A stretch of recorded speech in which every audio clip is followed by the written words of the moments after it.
Bonds hits one high. It's a deep. It is out of here. 7:56. Bond stands alone. 17 seconds from Game 7 or from championship number 6. Jordan, open. Chicago with the lead. Washington outside left. Roethlisberger has time. Throws to the back of the end zone, and it is off for a touchdown by Holmes. Minute remaining. And they're putting Curry in the pick and roll, trying to get him on Irving. Irving and Curry, one-on-one. Irving puts it up. It's good. Kyrie Irving from downtown. We're sending it in, Jerome. That's for damn sure. Yes. What is up? And welcome to the Taproom Sports Podcast. I am your host, Jordan. Stacks on stacks. Lads, joined with my man, Mr. Big Ballin' Ben Larson. How you doing tonight? Doing well, man. Enjoying this week. Drinking a good beer. Had a ton of baseball on today. Ton of baseball. And great baseball too. So I'm happy. We got some basketball news. We got football news. We got baseball news. We got Tatis basically admitting by not admitting that he did know that he was taking steroids. Or no, sorry, not steroids, but PEDs. So, I mean, it was an interesting day. Nice, Judge dude. crushed a 453-foot homer. Yeah, dude. Big 2-game series win. Oh, absolutely. For man. I did not the expect Yankees. them sweeping the Mets in that two-game series. Yeah. I do want to give a shout out to a special somebody on Facebook. His name's Devin Liebrin. He is my biggest fan. So I do want to give a special shout out to him. He's been following us for a very long time. He he always comments on anything Taproom related with me. The dude even changed his Facebook name because of me. You know what I mean? So very special shout out to Devin. We appreciate your support. Continue it. Thank you very much. We'll move on to the show. Let's go, y'all. So with that being said, Ben, we had some interesting news drop today. Yeah. The Nets come out and they put a statement out basically saying that they've met with Kevin Durant, Joe Tsai, the owner, Steve Nash, the head coach. They meet with the owner and they say, Kevin Durant's going to play now. So basically, if we go through the timeline around opening of free agency, which is around 4th of July, Kevin Durant demands a trade, right? Then we hear this rumor about he may retire if he doesn't get traded, and now he's going to play for the Nets. Yeah. It's been an interesting saga. I mean, what's your thoughts on the Kevin Durant situation? I mean, it's interesting that, there was talk about trading both of their superstars, and neither of them are getting dealt. I think we knew that, though, right? I figured one was. I figured Kyrie was. I figured what Kyrie did over the course of last season, only playing 38 games and really basically putting himself before the team. I figured he was done. And it surprises me that we're going to have both back in New York. And we're going to have the addition of Ben Simmons, which is going to be a really interesting piece that either is going to fail miserably or, go really well. Because, it definitely didn't work with Harden. But, now that we have Durant back, now that we have Kyrie here, now that we have Simmons, they went from 18-1 to 9-1.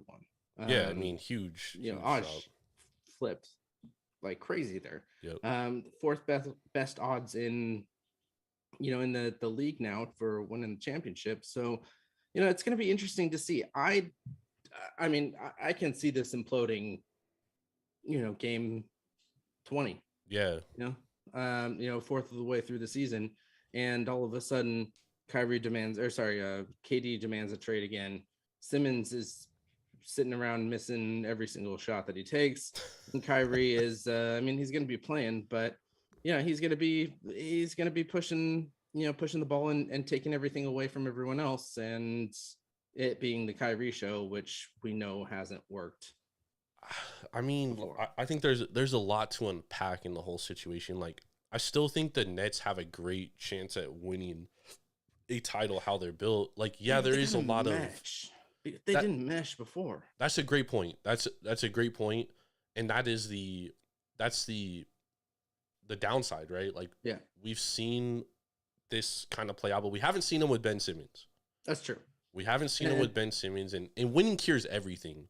Yeah, you know what I mean. Like, if they open the season and they're like 20-5, it's all's gonna be good. Yeah, it's when they hit those rough patches that's when it's gonna be like, okay, how is that going to play out? Even if they open the season 10-10, 500. Yep, it could get nasty. Yeah, I think it's gonna be an interesting, way of seeing who stays, who goes. To be honest, I would not put any money on even 9-1 odds here. No, I would have taken 18-1 though. Yeah, 18-1 would have been.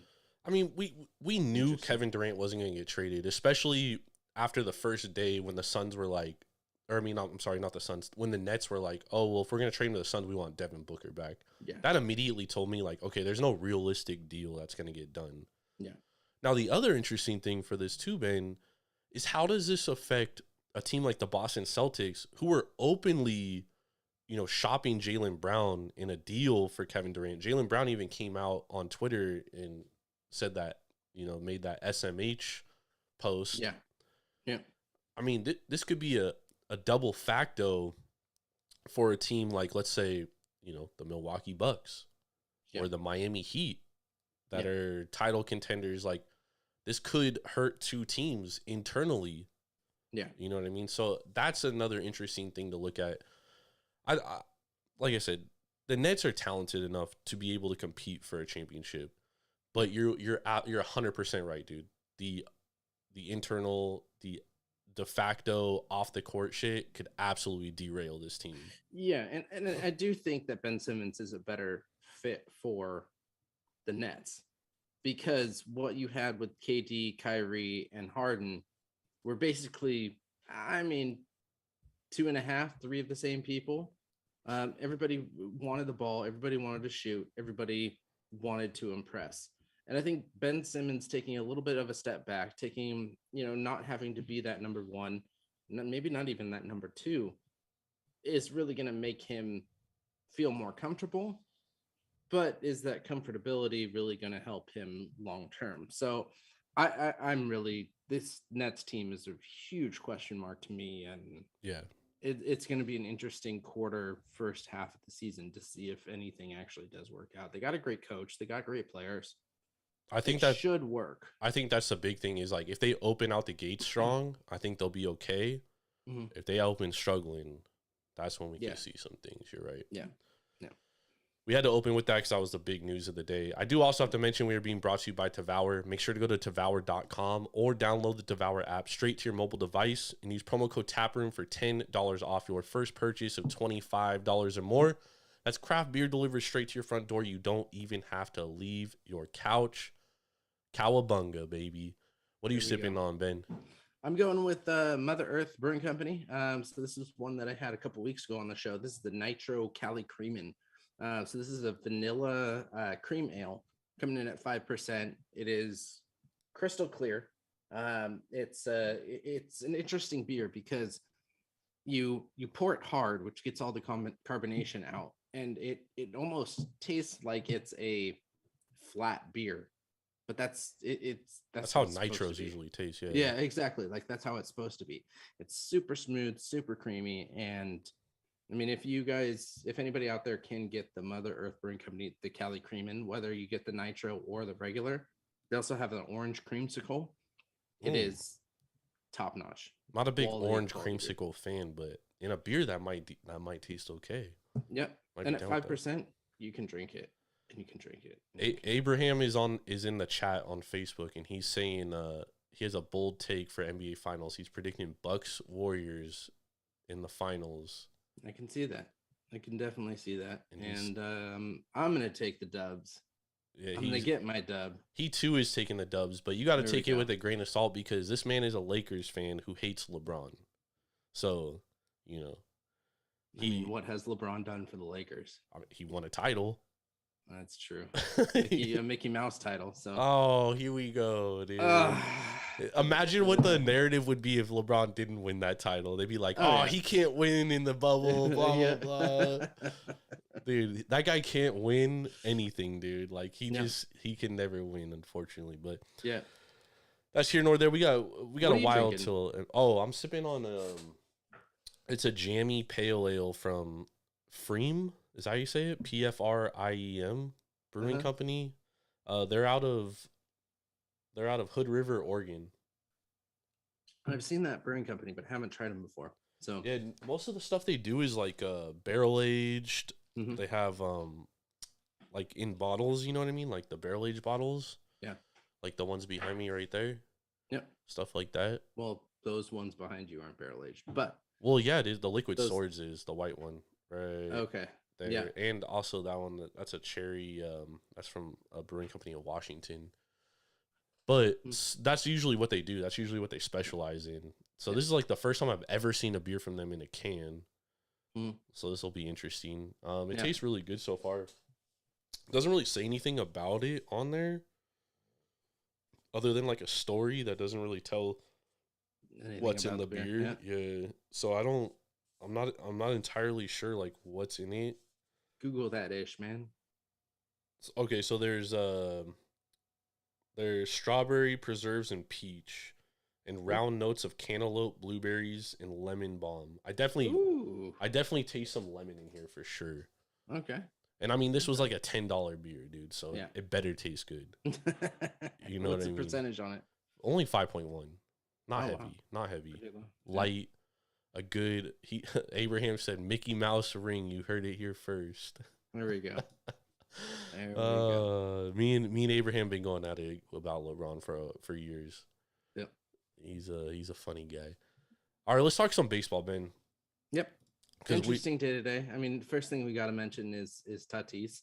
Oh Before yeah, we get dude, into the games, for sure. But I mean, what was your take on Tatis basically apologizing to everyone? Well, I mean, it's the same thought I have about like Deshaun Watson apologizing for what he did. Is like he's sitting there saying he didn't do anything wrong, but he's apologizing. It's like if you're apologizing, then you're admitting that you did something wrong. Yeah. And now it's kind of the same thing with Tatis. And then he's like, and by the way, I'm getting shoulder surgery. It's like, dude, what? Like, I mean, AJ Preller might have, as much criticism as I give AJ Preller all the time, he was onto something about Tatis, but it's like Tatis is one of the most electric players in baseball, dude. And he brings in all of the fans. Maybe not anymore. Soto's going to be bringing all the fans into San Diego, but prior to this, what really got San Diego on the map was Tatis and his electric personality on and off the field. Great. So that's a great way of putting it, Ben. Yeah, and he's a hell of a football player. He's a hell of a he's a good football player. San Diego, a ball player. I thought you said football player. I was like, damn, he played football too. Damn straight, he played football too. Did he? Back in the sticks? No, I have no fucking clue. He is what built San Diego into what they are now. So, they got to be thinking that this is definitely a hit for them. But at the same time, he's getting that surgery, and that is a huge plus for San Diego. Yeah, and it's like for the Padres. It's a huge plus in the sense that like he doesn't have to waste any time because he's already suspended. He's already missing these games. So it definitely makes sense. Like, you might as well get your body right and get your mind right.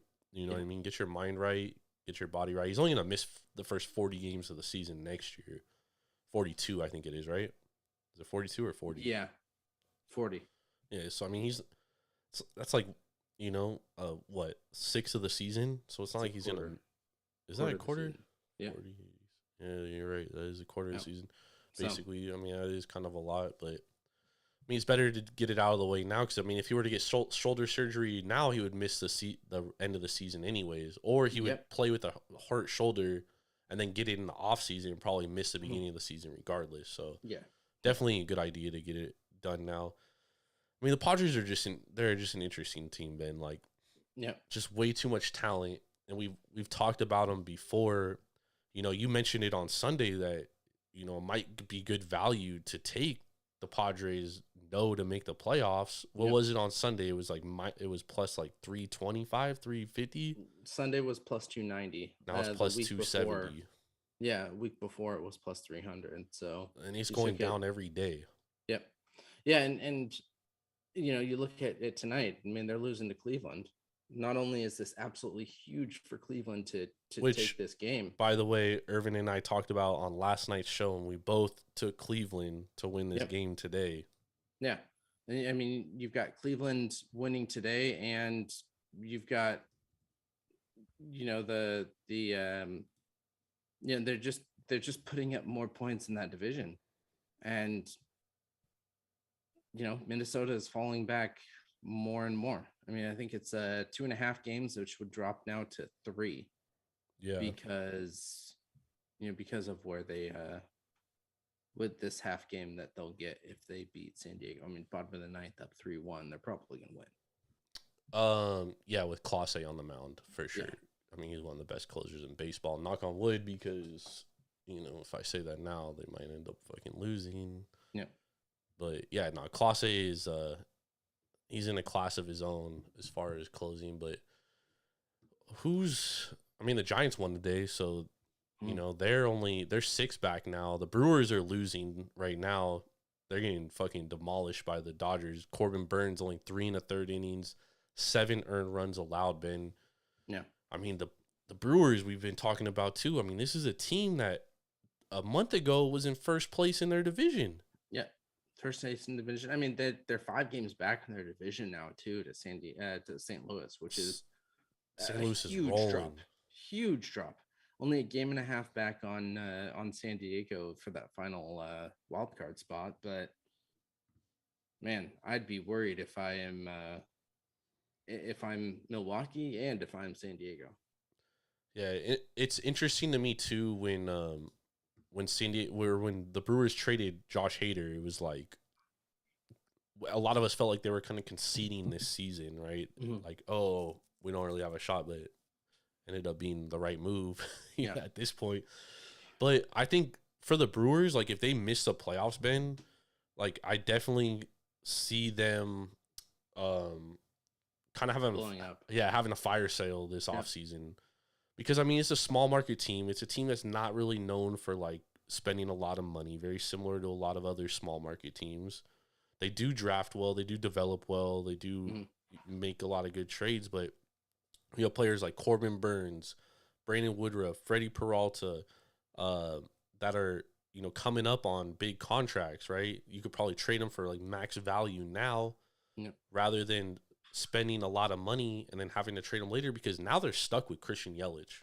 I was going to say, what do you do with Christian Yelich? They're stuck. There's nobody trading for that contract. Yeah. Nobody. Yeah. Unless you're giving away pick after pick after pick. The only way I see them getting rid of his contract is if they, like, attach him to, like, Corbin Burns to get more from a team. Mm-hmm. You know, like a team like the Yankees, who are going to be in the starting pitching market in the offseason for sure. Yeah. You know, maybe the Yankees trade Jason Dominguez and Volpe in a package for... No way.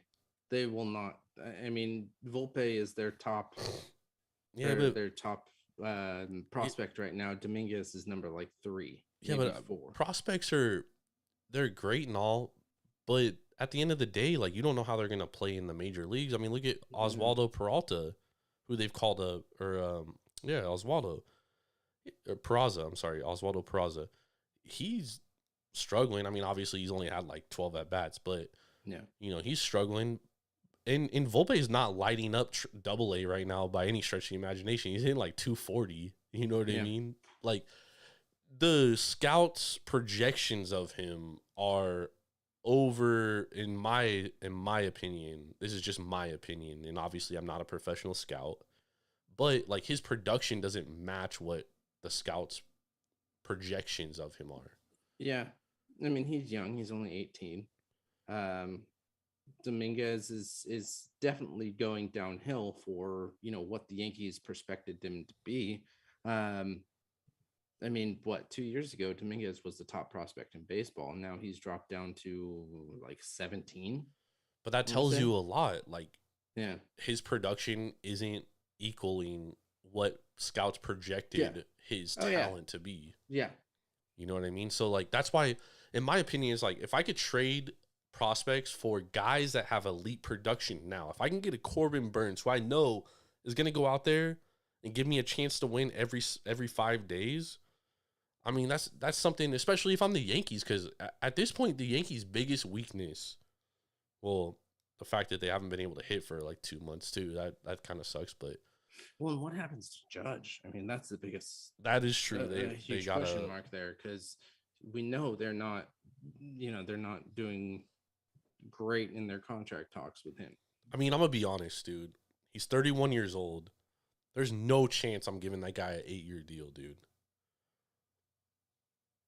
I'm sorry. I would bet that at least a quarter of the teams give him an 8-year deal. Nah, he's only going to have like a market of like 4 teams, dude. It's going to be San Francisco, the Yankees, the Boston Red Sox, and then there's going to be like a sleeper team in there. Maybe the Marlins. Say the Chicago Cubs. Maybe the Cubs. I would put the... But he turned down, Ben, he turned down 6 years, $30 million a year. 6 years, I think it was like 680, right? Was that what it was? Yeah, it was 30.5 mil. So a little over 30 million, 6 years. A little over 180. He turned that down. Yeah. If I'm a team, like I'll pay him 40 million a year for like 4 or 5 years. Yeah, but like I could see Boston doing that. I could see. But that's the thing is, like, teams like Boston, the Yankees, the Dodgers, they can afford to give a guy a contract like that 8 years, knowing the last 2 years he may not be very good. Yeah, I could could see the Giants could do it too. I could see the Giants doing it. I could see the Mets doing it. The Giants are his hometown team, dude. I think the Giants are a sleeper for Judge, bro. Yeah, I can definitely see that too. I thought when he turned down the Yankees, that was the first team that came to my mind, was like the Giants could be in play for him. He wants to hit in the Bay. That's where he's from. Oh yeah, He's from Antioch, and the A's definitely aren't offering him a fucking contract. So A's are offering him peanuts and a blowy on the top deck. Bro, I was just about to say they'll offer him a seat in the top deck. Yeah. Oh shit! I love it. We definitely got to clip that. Oh, I love it. I love it. No, I mean the judge market. There's obviously going to be a market for him. Yeah. I mean the guy's going to be an MVP. But to be honest, I don't think he'll ever have a season like he's having this year. No, I agree. Again, what I mean. So it'll be interesting. All right, we got Solo way home off runs, topic just there. what the Giants need. All right. Well, I mean, the Giants definitely need. Well, the Giants I know. love solo home runs, to be honest. I know exactly. That's where I was going on that.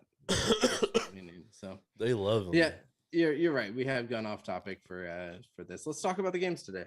All right, let's talk. Or tomorrow. Nah. Or should we got to talk about the Orioles and the White Sox. Yeah.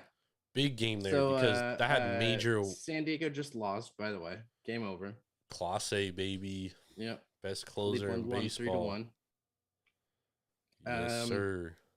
So you got Cleveland winning. You've got the Mariners winning, which are both big games. You've got Milwaukee losing. Yeah, Milwaukee, there's no, dude, they can't even come back from down 1, dude. Like, that's not a good offensive team. Like, they have no chance. It's 8-1 right now, Ben. They're never coming back from that. Yeah. Tampa Bay on a 4-game streak right now. Tampa is rolling, and they got McClanahan on the mound tomorrow. Yeah. I mean, granted, again, they're playing the Angels, not too crazy. Bro, today they put up, Ben, listen to this. They put up 11 runs, right? Yeah. Angels throw a shortstop at pitcher in the last inning. They can't even get a hit. Yikes. How is that? How do you not get a hit off of a position player as a major league ball player, dude? Yeah. But they raked Jesse Chavez for like 6 runs. Yeah. Don't even make Get sense. a real barn burner in Kansas City today against Arizona. Arizona is a good young team, dude. They have a lot of good young Absolutely. talent there. Alec Thomas, Christian Walker. Waller. They're going to be a decent team. They just need to get like Zach Gallen, Merrill Kelly's a little bit older, but I mean those are two formidable starters. Who's their outfielder who's got promise too? Alec Thomas. No, that wasn't who I was thinking of. He's another young guy in like his second year. Don't say like Padillo or something. No. Their best future player that's playing right now is Alec Thomas. They traded David Peralta. David Peralta is now on the Tampa Bay Rays. He was a good player, but he played for Arizona for a minute. They also have Marte. Marte's nice. Mm-hmm. I'm pulling it up right now. I'll give you a name in a second. But they got a lot of good young talent on that team, dude. That's going to be a good team in a couple of years. Maybe even next year, dude. They might be like a sneaky good team like the Orioles are this year. They need pitching. And no, they're in the NL West. Yeah, no, it's not going to happen. Yeah. That's a tough division. But, I mean, they do have – they'll probably end up trading Zach Gallen and Merrill Kelly this offseason. Dalton Varsho. Yeah, he's good. I mean, dude, they have the third best farm system, too. Ben, last year we saw a couple of these guys in Vegas. Mm-hmm. We saw Alec Thomas play. Yeah. He was there. He had a couple hits. I think he had a home run at the game we were at. Mm-hmm. But they're an interesting team. Yeah. But we got to talk about the Orioles right now because we're 2 games. I say we are 2 games back of the wild card. Yep. Hold on, I haven't updated the standings since the Mariners. 2.5 games back now. Yeah, because the Mariners just won. Yeah. 2.5 back, but they still have a lot of games against the Rays and the Blue Jays, so they can make up ground there. Yep. Big win against Dylan Cease today. Big win. In a game where the White Sox take a 2-0 lead in the top of the first against Austin Voth, who's been really great in the second half of the year. 2.22 ERA coming into today. Bro, honestly, Ben, I was like, this game's over. Like, Dylan Cease is on the hill. They aren't going to be able to score. Yeah. They come back and score 3 runs in the top first of the inning. That's all they needed. And I think that really takes away a lot of Chicago's hope. I mean, dude, I think Chicago's hope's been gone for a while, but I mean, we still have they're at 123, so they still have 39 games left, so they still have hope. Ben, we've been saying since May. I know. It's only May. They got all season. When you're in a division with Minnesota and Cleveland. Well, hold on. Let's pump the brakes there. Cleveland is a good team. Oh, absolutely. They're now 4 games up. 4.5. They're at 65 and 56 now. Yeah, and Chicago is at 62 and 61. Yeah, so 4 games. Yeah. Or is that 4.5? 3.5. Is that 3.5? Or I can't do the math here. They were at 3.5, and now Cleveland won. So 4. 4 games up. Yeah, I mean I think honestly that's their only hope. I don't think they're gonna be able to make the wild card. Minnesota is out here like, I mean, they've been atrocious in the second half of the season. They're really struggling. They can't hit. And 70% of their runs were scored on home runs in the first half of the year, and they're just not hitting. Power outage. God, look at the run differential between the division leaders too. So AL East, New York Yankees run differential plus 188. Houston. Houston plus 153, and then you got Cleveland plus 30. Yeah, but the thing about Cleveland is Cleveland has arguably the best bullpen of all those teams. They have the best closer for sure of all those teams. Yeah, the starters just allow so many runs. Who? Cleveland. Yeah, but I think a lot of that was in the beginning of the year. Yeah. You know what I mean? Like, I don't know how many times I got to say this. I love Cleveland because they're a team that doesn't strike out a lot. Yep. They grind out at bats, and they make pitchers work. They're not going to hit for a ton of power at all. They're not going to score a ton of runs. They're going to win games with timely hitting and good pitching. Yep. And you're not lying. that's how they got to do it. Yep. And they have 2 Stanford players on their team, Ben, so you should like them. Well, Cal Quantrill and Stephen Kwan. Stephen Kwan is one of my favorite players right now. I love watching that kid play. Yeah. Absolutely love watching him play. But Cleveland, in my opinion, I mean, they're the kind of team that is like a dark horse team to make a World Series run. Yeah. They don't have, like, they have Shane Bieber, who is a former Cy Young winner. He's a very good starting pitcher. Cal Quantrill is also a very good starting pitcher. Tristan McKenzie is coming into his own since like June. I mean, the kid, he's had like 2 10-plus strikeout games in the last month, one against the Astros. And then they also have Aaron Savali, who pitched tonight. He's just come back from injury. His last 2 starts, he's been great. He's only given up 2 runs in his last 2 starts, and he has almost 20 strikeouts in his last 2 starts. Yeah. I mean, as long as he doesn't break his thumb when he just can't pitch on the road. Plesac can't pitch on the road, but he's like their 4th or 5th starter. That's a great 4th or 5th starter. Yep. You know what I mean? And then you have Jose Ramirez, who's an MVP. He's gonna finish top 5 in MVP voting. Like, he's a great player. And then Jimenez and Adam Rosario all coming into their own. I mean, they got a good lineup. Yeah. Especially the top half of their line. Bottom half, not so much, but that's the thing. They're gonna win their games low scoring, 3-1 type games like tonight, 2-1, 4-2. They can't get in slugfest, dude. They get in slugfest, which I think puts them at a problem against the Yankees. Maybe. I mean, the Yankees aren't swinging the sticks very well, but neither is Houston. And come playoff time, pitching's what matters the most. That's what I'm saying. Like, when you get into a playoff situation, the ball's not flying out of the park as much, Ben. Yeah. A lot less hard contact being hit.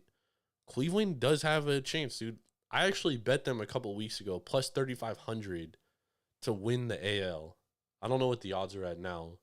I don't have them pulled up in front of me, but I got to imagine they've gone down because at that point they were like only 1 game up in the division. Yeah. And the Dodgers win 10-1, dude. Yeah.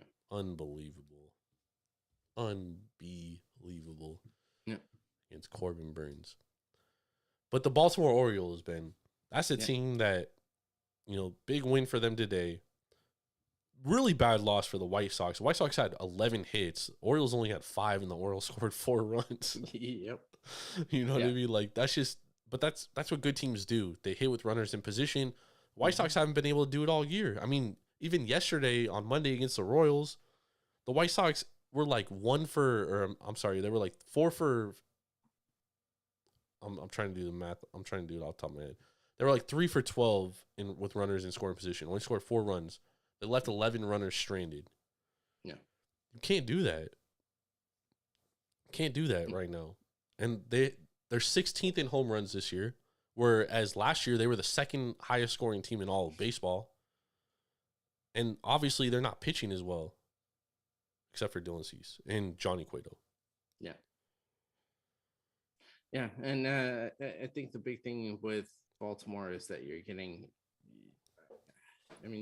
hits from all around. I mean, today it was Mountcastle. Last night it was Rushman. The day before it's Mullins. It's a team effort on this one, which really, really gets me on it. Well, that's how they have to win. Yeah. I mean, shit. Today Mountcastle hit another blast. Yeah, well, I mean, the guy's been fucking absolute dog shit since the All-Star break. True. It's only been his 3rd extra base hit since the All-Star break. And I mean, he crushed a fucking slider. 420 today. Yeah. 47% of the time Dylan Cease throws a slider, it's a swing and miss. He smacked that motherfucker to deep center field, dude. Yep. Like, that was a no doubt home run, dude. Yeah. Well, and I think another thing is you're getting a lot from their relief pitching as well. Oh, I mean, their bullpen's the best in baseball. Well, top 3. Yeah. But I mean, there's 2 bullpens in baseball right now that have over a .975 win percentage after the 6th inning. That's the Mariners and the Orioles. Yeah. The Orioles might have the best closer that nobody knows about in Felix Bautista. Yeah. The big mountain. I mean, that guy throws 103 sinkers, dude. Yeah.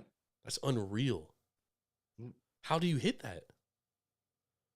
They don't. He's only got a 1.6 ERA, so you don't. Don't.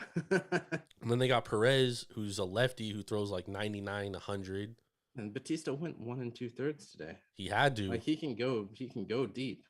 Well, Brandon Hyde made a huge mistake today. He had Dylan Tate in the game. He gets 2 outs, and then Yohan Makata comes up, who's a switch hitter. He decides to throw Perez against him. And keep in mind, the White Sox hit lefties pretty well. Yeah. He puts Perez in to face Makata. Makata has to bat from the right side because Makata is not as good from the right side. Dude walks Makata on 10 pitches. And then the very next play against Gavin Sheets, or I'm sorry, they pinch hit Vaughn. Vaughn hits a single, RBI single, brings him in, 5-4 game.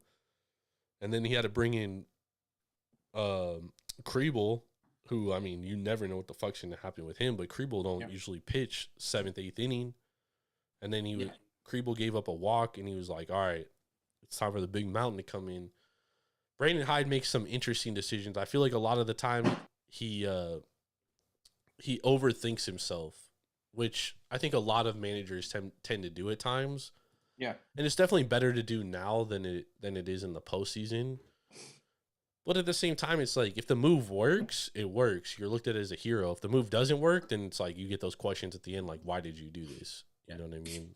Unfortunately, or I should say, fortunately for them, it worked out today. Yeah. All right, let's look at some of these games for tomorrow, Ben. Some important ones. What's tomorrow? Wednesday. Yeah, no, there is a couple. Mm-hmm. So let's start with the Orioles and White Sox. Right now the Orioles, and I'm gonna use consensus lines. You could shop around and find different lines. Or actually, let's start with the Padres. Padres, Indians, Guardians. Sorry. That's racist. Yeah, my apologies, dude. So it's Quantrill versus Snell tomorrow, yeah? Yep, Quantrill versus Blake Snell. Right now, I'm seeing Cleveland plus 148. Road Dogs, Blake Snell and the Padres minus 163. Over-unders at 7.5. The run line plus 1.5 for Cleveland, minus 148. For San Diego, minus 1.5, plus 130. Soto did not play today, by the way. I don't know if he's out or if it was just a rest day. Do we have an injury report on him? Let's see. Soto is listed as. If he's not even day to day, that means it was just a rest day. Because he Soto has is basically not played. listed. So it was just a rest day. Likely just a rest day. Yeah. I mean, he's basically played every day since he's been there. So yeah. I mean, what I'm looking at here, what really kind of gets me first is that Cleveland does not hit lefties ball. nope.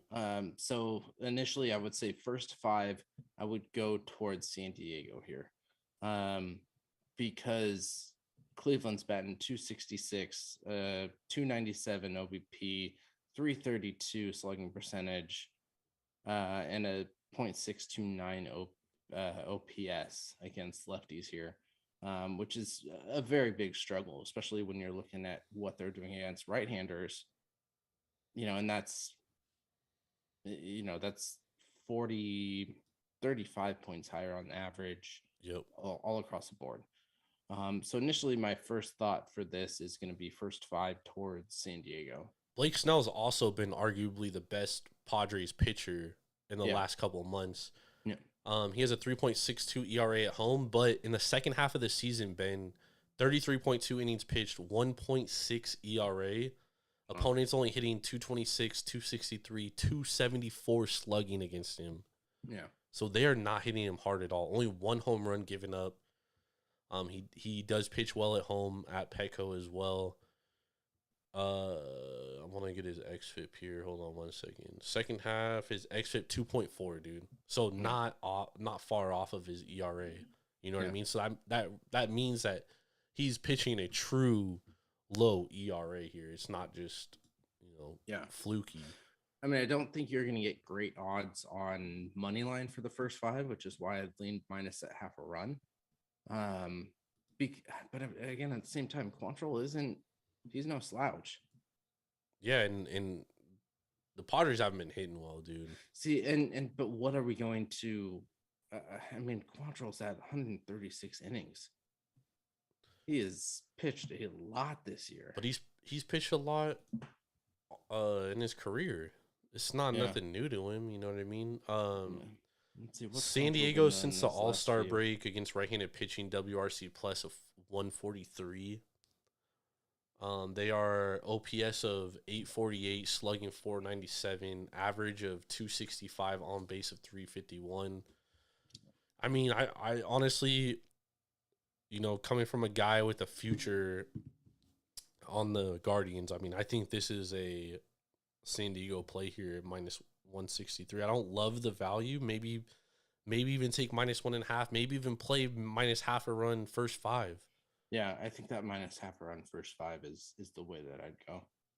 Because I mean, Quantrill has not been. I mean, he's been pitching good lately, but he pitched great against Toronto, great against Houston, but Detroit struggled, Arizona struggled, Boston. He's also struggled. not as good on the road as he is at home. Yeah.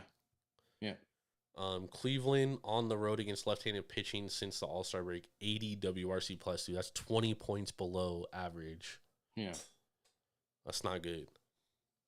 I like the Padres here. I think it's a good bounce back spot. I expect Juan Soto to play tomorrow. Mm-hmm. This should be a W as long as Josh Hader doesn't enter the game. Yeah. Over under is sitting at 7.5. So probably what, 3.5 for that first 5? I'd go under first 5. That's a stay away from me. Yeah, that's true. 7.5 is pretty low. To me, this is I'm playing Padres or I'm doing nothing.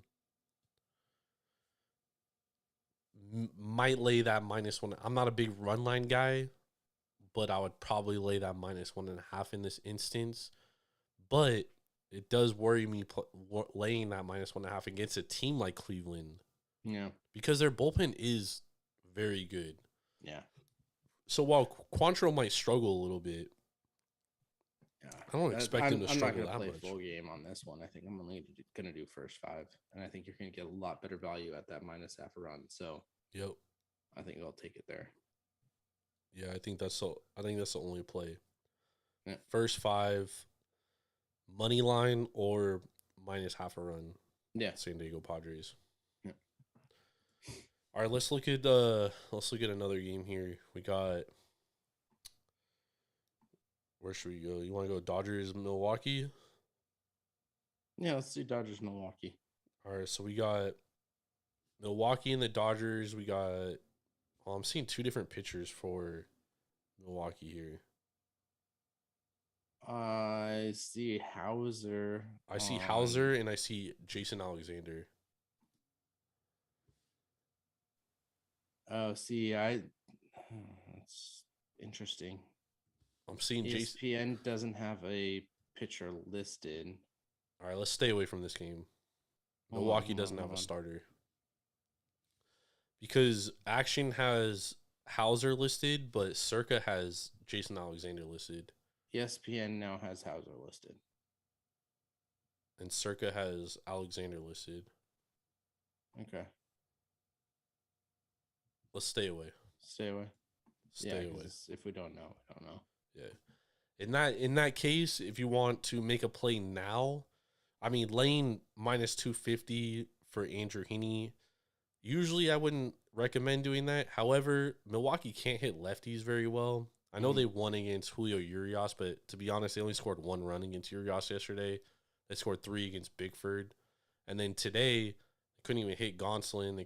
They only managed 1 run against righties. I don't love Milwaukee's offense.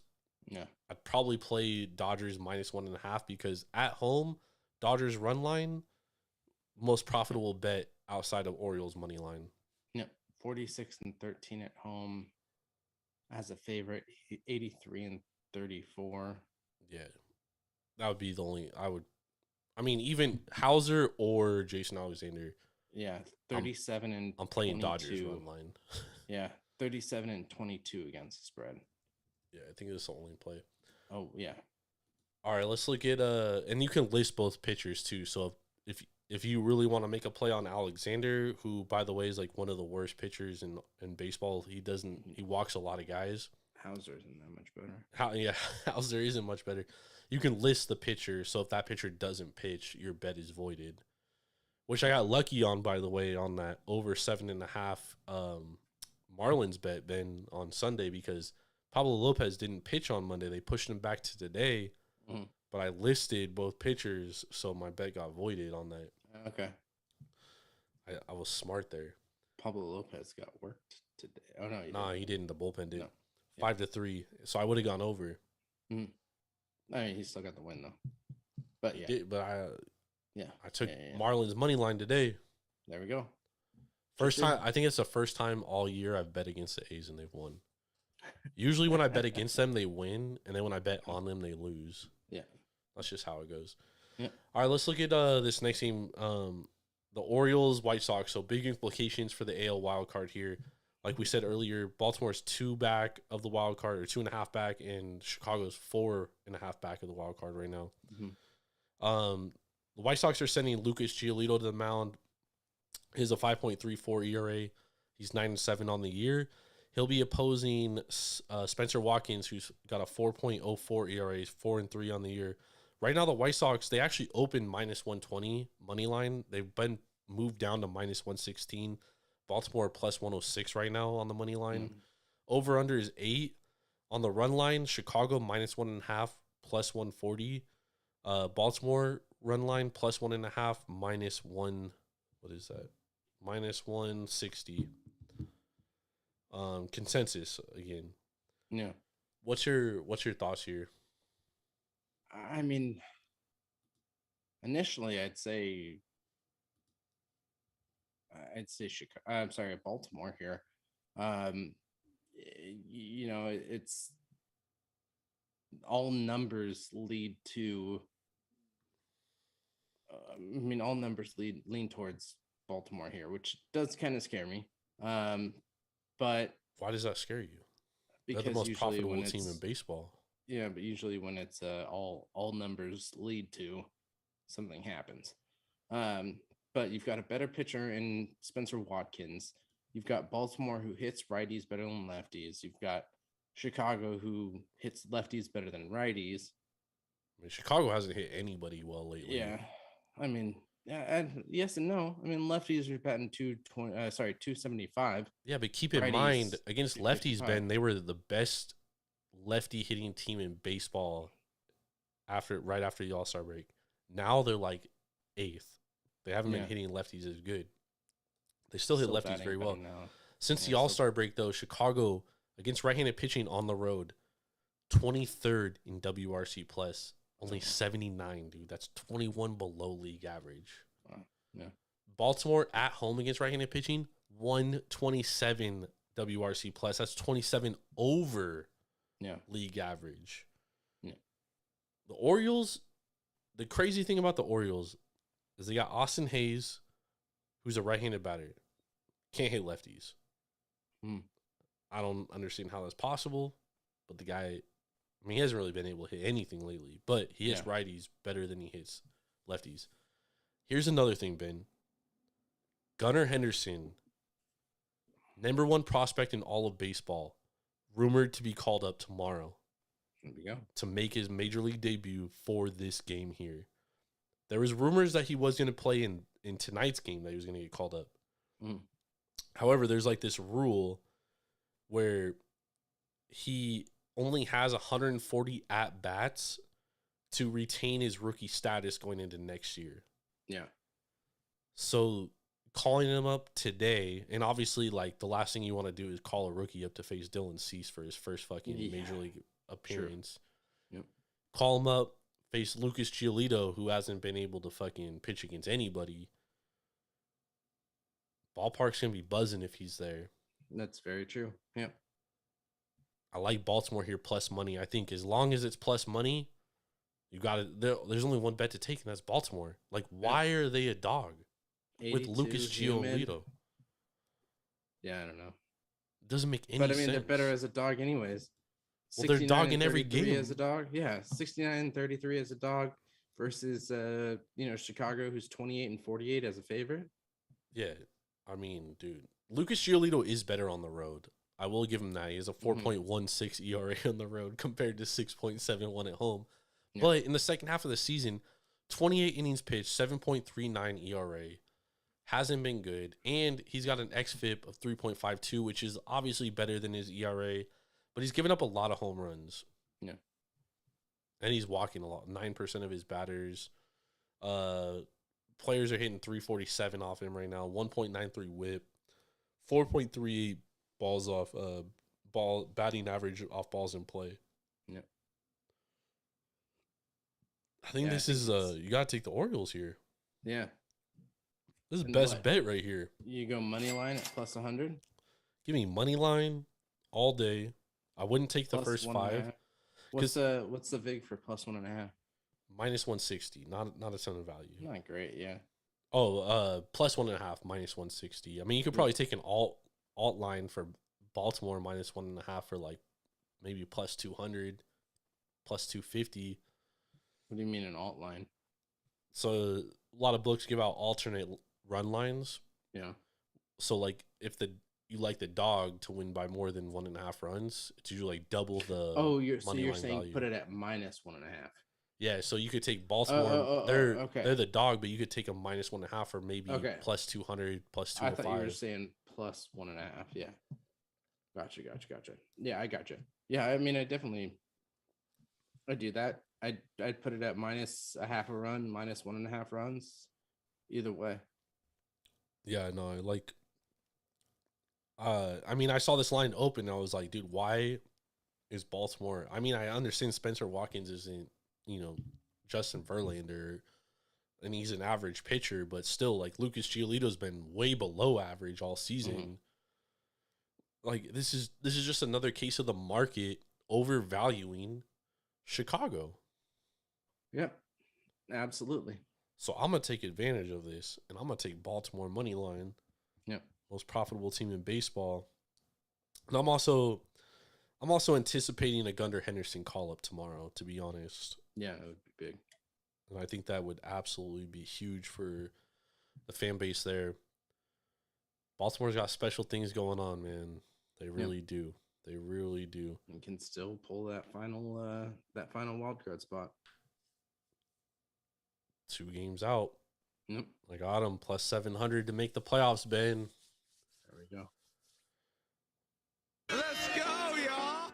All right, let's get a couple of best bets. What do you like? Ben? All right, so I got 2 I think are going to be my best bets here. I'm going to go with minus 1.5 in the in the Dodgers and Brewers game. I think even though Andrew Heaney hasn't pitched too much, the bats are just a little too much for Milwaukee to overcome here. We're also going to go with plus a run and we're going to go minus 0.5 run in the Cleveland and San Diego Padres game, as we were talking about earlier. I think we can look at San Diego taking the start there, and then I think I really do like I'll go money line Baltimore as well at plus 100. The value is just great there. It's too good. Yep, it's too good to pass up. I'm with you, Ben. Dude, I was looking at TV. Bryce Harper is about to get called up from his rehab assignment. Yep. So that should be cool. I got a couple of best bets. So first one I'm going to take is a game we didn't talk about today. The Astros versus the Twins. I'm actually going to take the Astros minus 0.5 run first 5 against the Twins. Framber Valdez is pitching for the Astros, and the Twins are one of the worst teams against left-handed pitching this season. They're also throwing Dylan Bundy on the hill, and Dylan Bundy has not been good on the road this season. I'm also going to take Baltimore Orioles plus 100. I just think it's too good a value at this point, and the market just hasn't been able to adjust to the Orioles this year. Most profitable team in all of baseball. They're always dogs. They're always winning. I'm not going to back Lucas Giolito. I know Spencer Watkins is not great, but give me the Orioles money line. Let's go. Let's win this money, Ben. Let's cash these tickets. And just wanted to go back on mine. That's minus half a run San Diego for the first 5. Yeah, I like that too. To make sure that was kind of set there. But the hell yeah, man. Great bets. I think we can make a lot of money tomorrow. And the sky's the limit for that. So hell yeah. Like always, thanks for listening. Thanks for checking out the podcast on YouTube. Make sure to subscribe and like the show. Make sure to follow us on all of the podcast networks, Spotify, Apple Podcasts, wherever you listen to your podcasts. Make sure to follow us on our website as well. You can go to www.taproomsportspodcast.com. You can check out our Instagram. You can check out our Twitter. You can check out Jordan's individuals, which is @JordanRulesTSP. Yeah, man. Everything's going big for Taproom right now. Make sure to check out Jordan and Irvin tomorrow as they go over, all of the final last bits of college football. They're going to be talking about all of the awards, given their final top 25 rankings, and really moving into this college football season, which is coming up fast.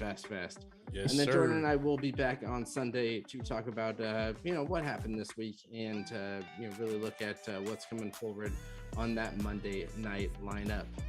Thanks for listening. Jordan and Irvin, will see you tomorrow. I'll be back on Sunday. Lots of college football tomorrow, baby. We're out. Let's go.